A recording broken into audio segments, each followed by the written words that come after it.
have to talk about where they have provided a listing of all their procurement rules and procedures so that you can do the appropriate research and know how you need, what you need to do to participate from the beginning of the process. So for instance, for the United States, and we actually have put this in the GPA, it's called Fed Biz Ops, FBO. And we have all of our central government procurement opportunities in this single website.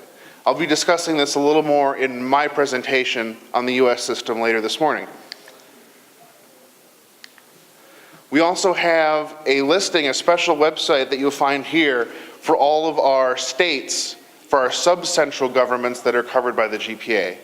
We have information on the laws, and again, the websites where you can find these procurement opportunities.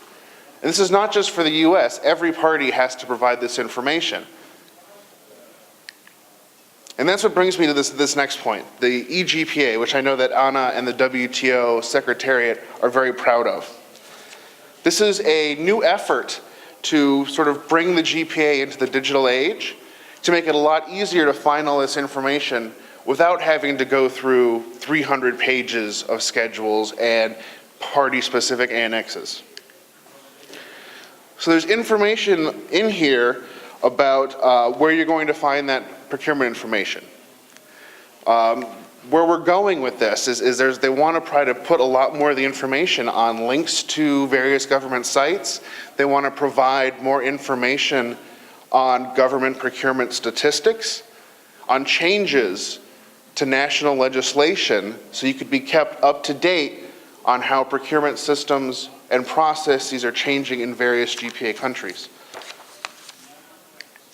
So I mentioned statistics briefly, and I know that that may not be so interesting, but I do want you to kind of think how this might be good for your business. GPA parties are required to present statistics every year on the value of covered procurement. It's required for the central government. There are little softer requirements for sub-central and for the state-owned enterprises. But we're also doing some work right now in the GPA committee to say, how can we make these statistics more useful? We're looking at how we can include information on country of origin. We're going to be talking amongst ourselves on how can we make for better collection of statistics in a way that is useful for businesses looking to get involved in procurement.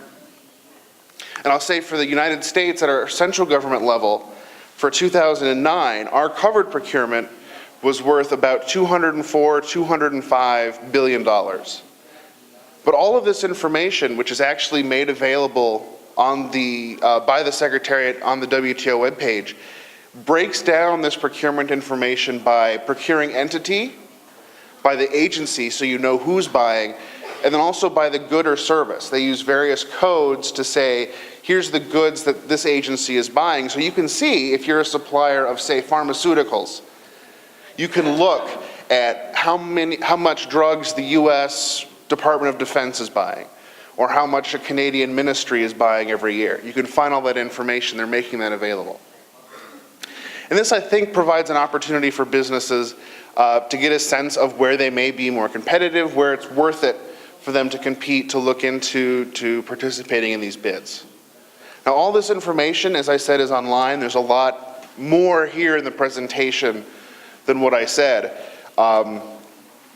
But this is, think of this as we have the rules, and now here's the areas where these rules are going to apply.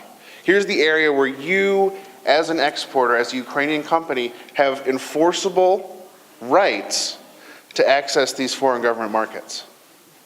And again, we'll be hearing from, I know, a lot of other GPA parties here throughout today and tomorrow on sort of how their specific coverage applies. But I just wanted to kind of give you an overview of what some of these terms mean, what we mean when we say coverage, what we mean when we say thresholds, so you're all ready for that. So thank you very much, and I think that we have some time that Anna and I could take a few questions.